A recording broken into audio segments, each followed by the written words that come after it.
Hi friends, Bhushan GS classes में आपका स्वागत है। आज का हमारा नया टॉपिक जो है वो मराठा साम्राज्य या मराठों का उदय से हम देखेंगे।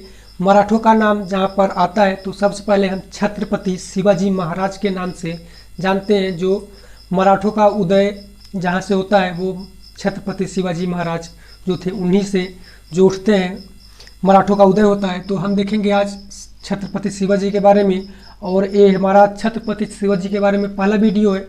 जो दूसरा वीडियो आएगा वो इनके उत्तराधिकारी जो होते हैं उनके बारे में।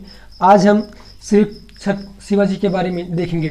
तो जो शिवाजी का जन्म होता है वो 1627 में इनका जन्म होता है और 1680 में इनकी मृत्यु हो जाती है। करीब 53 वर्ष की आयु में ही इनकी मृत्यु हो जाती है। तो शिवाजी के बारे में देखते हैं हम। इनका जो जन्म होता है वो 6 अप्रैल 1627 को शिवनेर दुर्ग में जो ये पुणे में पड़ता है वहाँ पर इनका जन्म होता है 6 अप्रैल 1627 को। उसके बाद इनके पिता जो थे, पिता शाहजी भोसले ये जो थे उस समय आदिल शाह के, जो बीजापुर साम्राज्य के आदिल शाह के यहाँ ये वजीर पद पर थे। और माता जीजाबाई के संरक्षण में इनका जो पालन पोषण होता है प्रारंभिक जीवन में। और बात करें इनके जो संरक्षक रूप में या जो गुरु थे वो दादाजी कोंडदेव थे। और आध्यात्मिक जो गुरु थे उन्हें ये रामदास थे। आध्यात्मिक गुरु एक तरह से इन्हें जो धार्मिक शिक्षा दिए थे वो थे रामदास। और जो इन्हें अस्त्र शस्त्र या फिर कूटनीतियों का जो ज्ञान दिए थे वो थे दादाजी कोंडदेव। और माता जीजाबाई, पिता जो थे वो तो बीजापुर में अक्सर रहा करते थे और माता के ही नेतृत्व में इनका जो पालन पोषण बचपन में गुजरा था। उसी के दौरान इन्हें जो था माता ने इन्हें गीता, पुराण, रामायण जैसे महाकाव्य का ज्ञान दिया। और गुरु जो थे दादाजी कोंडदेव इन्हें अस्त्र शस्त्र का अल्प ही आयु में एक काफ़ी अच्छे योद्धा यानी कि नज़र आने लगे। अब हम बात करते हैं इनकी जो है प्रारंभिक अभियान जो थे उनके बारे में देखते हैं। तो सबसे पहले इनका जो प्रारंभिक अभियान हुआ था वो बीजापुर के आदिल शाह के विरुद्ध हुआ था। जहाँ पर इनके पिता वजीर का पद पर थे वहीं पर इनका जो है प्रारंभिक अभियान होता है। एक बार होता क्या है कि शिवाजी अपने पिता के साथ जाते हैं आदिल शाह के दरबार में। उन्हें भोसले जो थे शाहजी भोसले अपने साथ लिवा कर जाते हैं। और जब शाहजी भोसले आदिल शाह को एक सर झुकाकर नमन करते हैं तो वो देखते हैं शिवाजी वो इस तरह का बर्ताव उन्हें अच्छा नहीं लगता है। इसलिए वह सबसे पहले जो अपना अभियान चलाते हैं वो आदिल शाह के विरुद्ध चलाते हैं। और उसके बाद 1643 में इनका जो था सिंहगढ़ का किला इन्होंने सबसे पहली बार जीता था 1643 में। अल्प ही आयु में आप देख रहे हैं 1627 में जन्म हुआ और 1643 में इन्होंने पहला किला जीत लिया करीब 16 वर्ष की आयु में। एक बार होता क्या है कि ये घूमते घूमते पड़ोस के गांव में जाते हैं या पड़ोस के क्षेत्र में जाते हैं। तो वहाँ पर ये देखते हैं कि कुछ छोटे वर्ग वाले थे जो काफ़ी अच्छे व्यक्ति थे।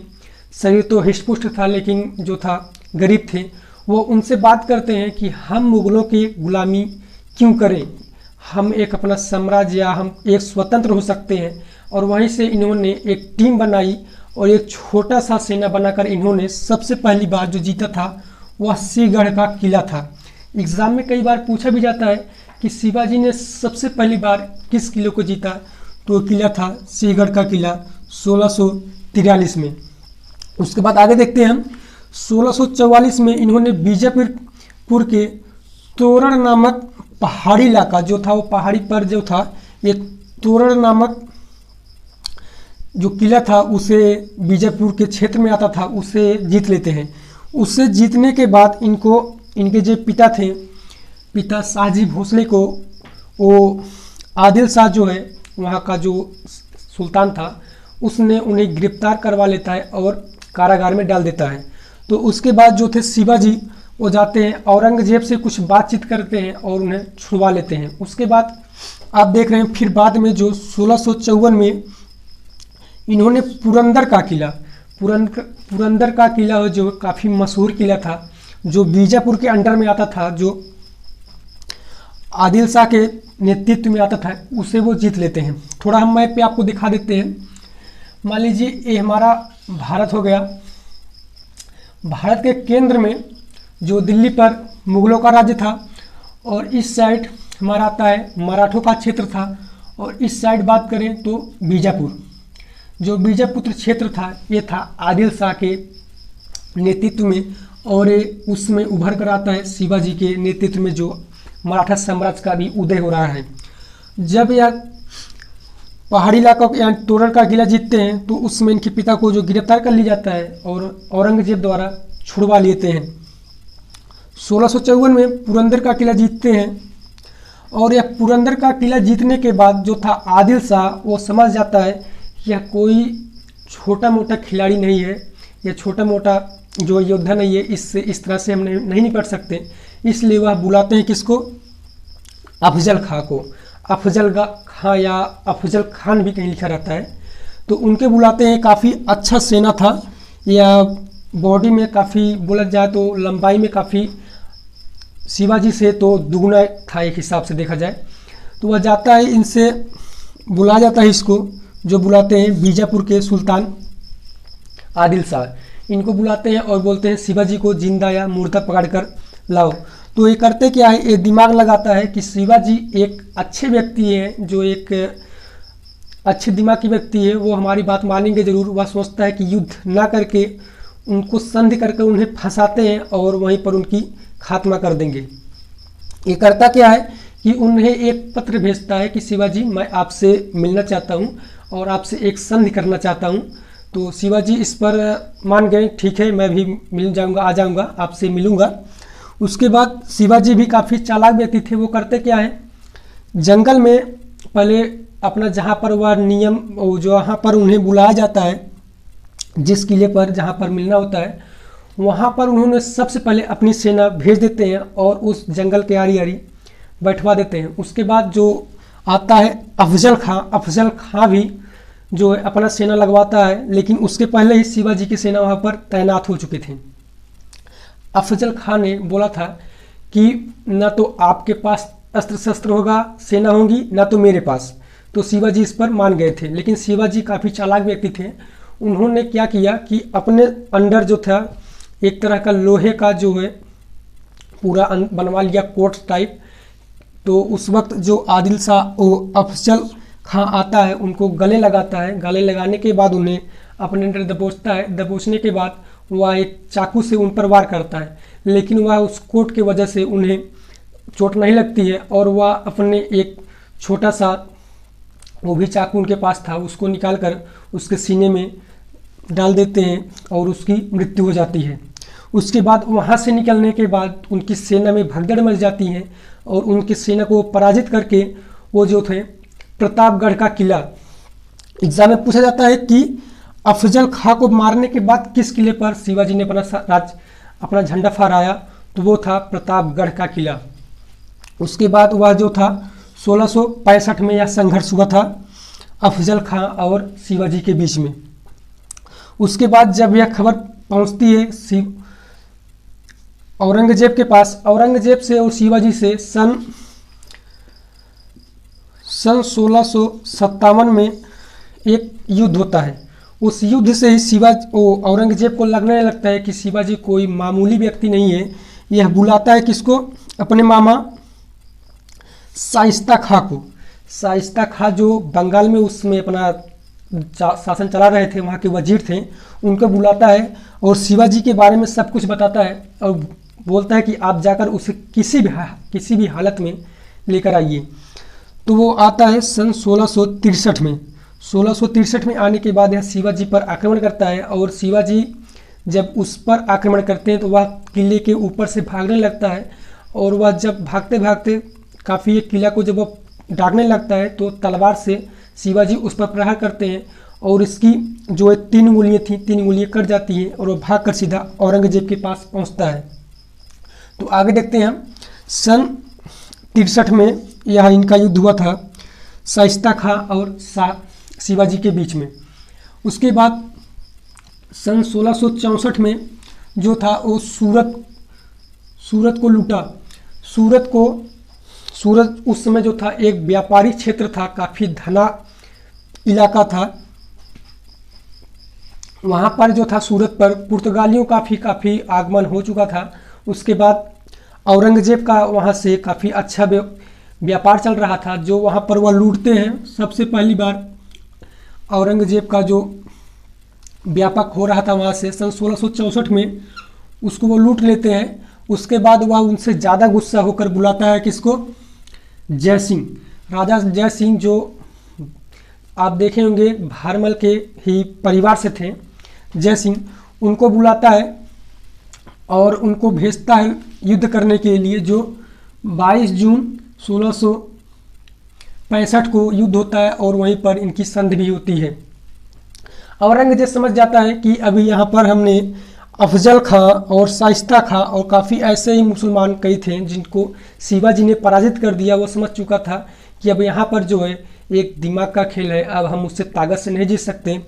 उसने अकबर वाली नीति अपनाई, जिस तरह से अकबर ने देखे थे आप, वह जो था बुलाता है हल्दी घाटी के युद्ध में, वह तुरंत मान सिंह वाली, और जिस तरह से हम देखे थे हल्दी घाटी के युद्ध में राणा सांगा और मान सिंह के बीच में अकबर ने भेज दिया था, उसी तरह से इसने भी दिमाग लड़ाया औरंगजेब ने। इसने राजा जय सिंह को भेजा, जो था राणा सांगा पराजित हो जाते हैं। उसी तरह से इसने भी भेजा राजा जय सिंह को, जिससे हम कछवाहा के राजा थे राजा जय सिंह, और वह जाते हैं और जो था पुरंदर का किला में शिवाजी उस समय थे, उसको वह पूरी तरह से घेर लेता है और उसके पास काफ़ी विशाल सेना थी और यह आक्रमण करने पर उतारू हो जाता है। लेकिन शिवाजी इससे बात करते हैं और एक संधि होती है। वो संधि जो होती है 22 जून 1665 को, जो राजा जय सिंह और शिवाजी के बीच में होती है। एग्जाम में बहुत बार पूछा है कि शिवाजी और राजा जय सिंह के जो बीच में संधि हुई थी वो कहाँ पर हुई थी, तो वो पुरंदर में, पुरंदर की संधि भी कहा जाता है इसे। इस संधि में हुआ क्या कि शिवाजी के पास टोटल उस समय 35 किले थे। 35 किले में से उन्हें 23 किला जो था वो मुगलों को देना पड़ा और उनके पास टोटल इस समय 12 किले बचे थे। उसके बाद एक बात और होती है इसमें कि आप आकर के औरंगजेब से बात करिए, और इनका जो पुत्र था शिवाजी का, संभाजी, वह उनके यहाँ उनके पास चला जाता है, औरंगजेब के पास उनके दरबार में रहने लगता है।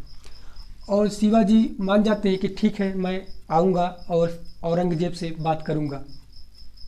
उसके बाद शिवाजी जाते हैं और वहाँ पर जाने के बाद जो है शिवाजी से वह इस तरह का व्यवहार करता है कि शिवाजी उनसे दुखी हो जाते हैं, और दुखी होने के बाद वह गुस्सा भी हो जाते हैं कि किस तरह से जो है जनता से व्यवहार कर रहा है उसी तरह से हमारे भी साथ व्यवहार कर रहा है, और उन्हें गिरफ्तार करवा देता है। औरंगजेब जब देखता है कि शिवाजी जो है, एक राजा थे शिवाजी, वहाँ पर जाने के बाद जो है उन्हें इस तरह से व्यवहार कर रहा है कि जिस तरह से एक आम आदमी हो, और जब शिवाजी अपना इस तरह से देखते हैं कि मेरे साथ ही गलत कर रहा है, वह थोड़ा गुस्सा होते हैं, और इस गुस्से की वजह से औरंगजेब उन्हें गिरफ्तार करके, जो उन्हें गिरफ्तार करता है, औरंगजेब द्वारा बंदी बनाया जाता है शिवाजी को, जो मई 1666 में, और उन्हें जयपुर भवन में कैद करके रख दिया जाता है। उसके बाद वह 16 अगस्त 1666 को वहाँ से निकल जाते हैं। शिवाजी काफ़ी चालाक व्यक्ति थे। वह जो थे उस जहाँ पर कैद थे उनका जन्मदिन था, और वह अपने आप को जो था कि बोल रहे मैं बीमार हूँ, मैं अब थोड़ा चल नहीं सकता, और काफ़ी दाढ़ी मोछ भी जब उनके पास जो उग गई थी, और वह नाटक करके वहाँ पर जो मिठाई और फूलों की जो टोकरी आई थी, उसी टोकरी में वह अंदर चले जाते हैं, और वहाँ से जो वहाँ के प्रजाओं के द्वारा जो सहयोगी थे वहाँ से निकलकर फिर पहुँच जाते हैं कहाँ पर, अपने साम्राज्य में। उसके बाद आने के बाद 1670 में वह दोबारा सूरत को लूटते हैं फिर से। इस बार औरंगजेब जो है वो काफ़ी गुस्सा हो जाता है कि यार ये आदमी कैसा है जो बार बार मेरे इस तरह के व्यवहार करने पर वह फिर से 1670 में फिर से सूरतगढ़ को लूट लिया। इस तरह से औरंगजेब समझ जाता है कि यार इससे निपटना तो काफ़ी भारी पड़ जाएगा। शिवाजी आते हैं तो जब जीतने के बाद और वह फिर आदिल शाह से आक्रमण करते हैं जो बीजापुर, और उसे अपने अंडर में कर लेते हैं। उसे अंडर में करने के बाद फिर वह 1674 में 15 जून 1674 को वह अपने राज्याभिषेक करवाते हैं। एग्ज़ाम में कई बार पूछा जाता है कि शिवाजी ने अपना राज्याभिषेक कब करवाया था, तो वो 5 जून 1674 को। जो उनका राज्याभिषेक करवाए थे वह वाराणसी काशी के थे। वो तो थे मराठों यानी कि थे वहीं के मध्य प्रदेश के ही थे, लेकिन वह आकर के काशी में रह रहे थे। एक विख्यात पंडित थे, काफ़ी माने जाने पंडित थे, उनका नाम था गंगा भट्ट। एग्ज़ाम में कई बार यह पूछा है कि शिवाजी ने अपना जो राज्याभिषेक करवाया था जिस पंडित से, उन पंडित का क्या नाम था, तो वो था गंगा भट्ट, जो कहाँ से गए थे, काशी बनारस से। उसके बाद ये अपनी दूसरी शादी करते हैं जिनका नाम था रानी सोयराबाई। इनकी बता दें इनकी पत्नियों के बारे में, तो 7 पत्नियां थीं शिवाजी की, 7 पत्नी, और दूसरी पत्नी जो थी वो सोयराबाई थी। और इनका जो लास्ट अभियान था, इन्होंने जो लास्ट किला जीता था वो था जिंजी का किला, जो कर्नाटक के अभियान में 1678 जिंजी का किला जीतते हैं। यह इनका अंतिम विजय था। इसके बाद उन्होंने 78 यानी 80 में इनकी मृत्यु हो जाती है। शिवाजी टोटल 360 किले जीते थे अपने पूरे जीवन के दौरान में, टोटल 360 किले। इनकी मृत्यु जो होती है 6 अप्रैल 1680 को मात्र 53 वर्ष की आयु में। उस समय इनकी मृत्यु ऐसे होती है कि इनका जो पुत्र था संभाजी इनसे विद्रोह कर लेता है और वह महल छोड़कर भाग जाता है, और उसी के याद में या उसी के वियोग में शिवाजी थोड़ा चिंतित रहने लगते हैं, और बाद में उनकी जो हेल्थ खराब होने के कारण मृत्यु हो जाती है। अल्पी यानी कि एक तरह से बताया जाए तो। आइए अब हम देखते हैं शिवाजी के प्रशासन के बारे में। उनका प्रशासनिक व्यवस्था जो था वो कैसा था और किस तरह से विख्यात था। तो वो था हिंदू सिद्धांत पर आधारित। जो इनका प्रशासनिक व्यवस्था था वो हिंदू सिद्धांत पर आधारित था। इसके पहले हम देखे थे मध्यकाल में, जो मध्यकाल के इतिहास में, पूरे मध्यकाल में जो हिंदू यानी कि हिंदू के तरह से शासन करना या हिंदू सिद्धांत पर आधारित किसी भी राजा ने इस तरह का व्यवस्था नहीं रखा था। लेकिन जब शिवाजी एक राजा बने, एक हिंदू को बढ़ावा देते हुए इन्होंने हिंदू सिद्धांत पर आधारित अपना साम्राज्य चलाया। इसी दौरान जो औरंगजेब था, वो औरंगजेब जो कट्टर मुसलमान के रूप में जाना जाता था, वह काफ़ी प्रचलित था। इस तरह से शिवाजी ने अपना हिंदुत्व का परिचय दिया। उनके शासनकाल में उनके दरबार में 8 मंत्री थे, जिसे अष्टप्रधान के नाम से पारित किया गया था। वो 8 मंत्री के नाम से विख्यात थे। इनके जो मंत्रियों थे, पहला जो था वो पेशवा। जो पेशवा था वह काफ़ी शक्तिशाली और काफ़ी अच्छे योद्धा माने जाते थे, जो उस समय प्रधानमंत्री का या सबसे प्रमुख मंत्री का नेतृत्व कर रहे थे शिवाजी के दरबार में। और जो दूसरे थे वो थे सारी-ए-नौबत, जो सैन्य मंत्री का नेतृत्व कर रहे थे। और तीसरे जो थे वो थे अमात्य, राजस्व मंत्री के ये मंत्री थे, राजस्व विभाग का अमात्य। और जो थे चौथे नंबर पर वो थे वाकयान विश, जो थे वो गुप्तचर विभाग के थे, जो इसे सूचना मंत्री भी कहा जा सकता है। गुप्तचर ये थे क्या थे कि किसी भी राजा जो था वो क्या षड्यंत्र रच रहा है, इस तरह का वो लेख जोख रखते थे अपने गुप्तचर यानी कि अपने सेनाओं को द्वारा। और वह उनसे जो गुप्त बातें आती थी वह जा कर के शिवाजी को बताते थे। और जो थे 5वें नंबर पे वो थे चिटनिस।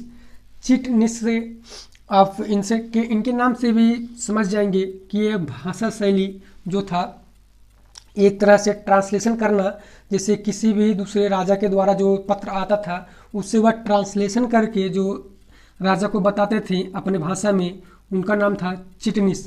और जो 6 नंबर वाले थे, 6वें नंबर पर वो थे सुमंत।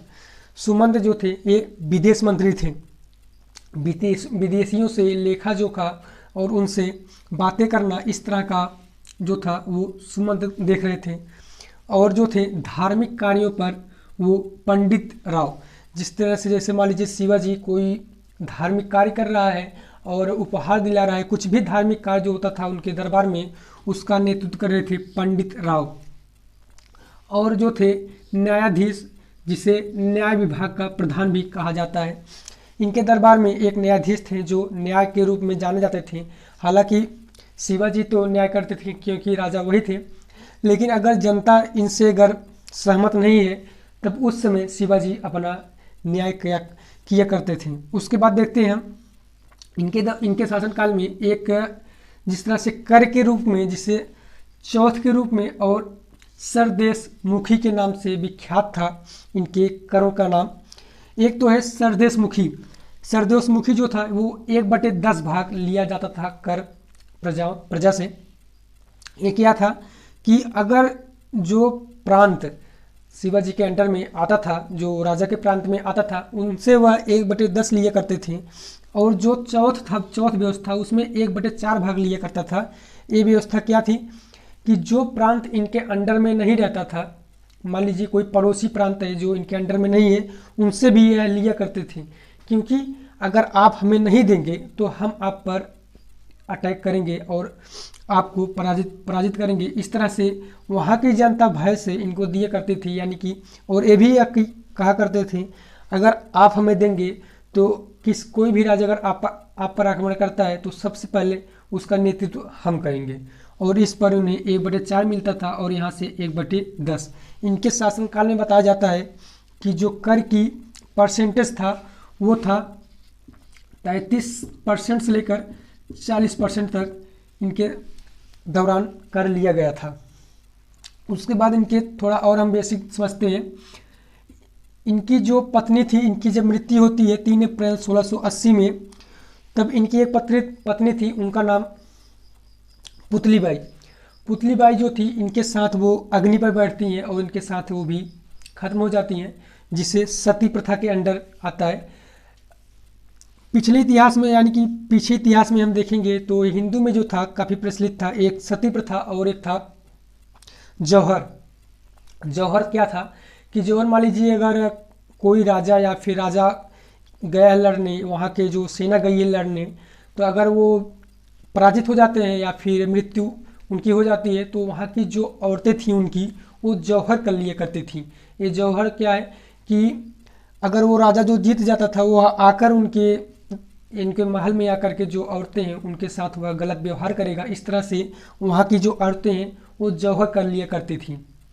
और सती प्रथा क्या थी? सती प्रथा यह था कि अगर पति मर गया, किसी कारणवश वह मर जाता है, तो उसके साथ औरत को जो है सती होना पड़ता था, उसके साथ ही वह भी मर जाती थी, या फिर उन्हें सहमत से या फिर जबरन या किया जाता था।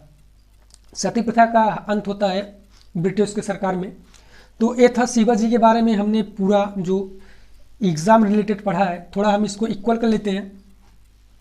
शिवाजी का जो जन्म होता है वह 6 अप्रैल 1627 में शिवनेर दुर्ग में, जो इस वक्त पुणे में है, वहाँ पर इनका जन्म होता है। उनके पिता शाहजी भोसले, माता जीजाबाई और गुरु जो थे गुरु दादाजी देवकोंडे, और जो दूसरे आध्यात्मिक गुरु थे वो गुरु जो थे रामदास।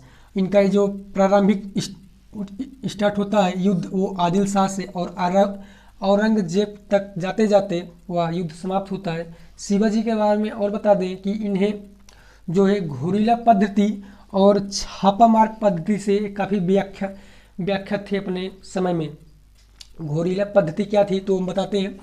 जैसे मान लीजिए इधर से पहाड़ है और इधर से एक पहाड़ है, इस तरह का पहाड़ है, और वो अपनी सेना युद्ध से पहले अपनी सेना कुछ इस तरह से पहाड़ पर लगवा दिए करते थे। इस तरह से पहाड़ पर लग गए और जो दुश्मन की सेना है वो इधर से अटैक करती है यहाँ तक, और अपना सेना जो सेना युद्ध करेंगे वहाँ यहाँ से युद्ध करते थे।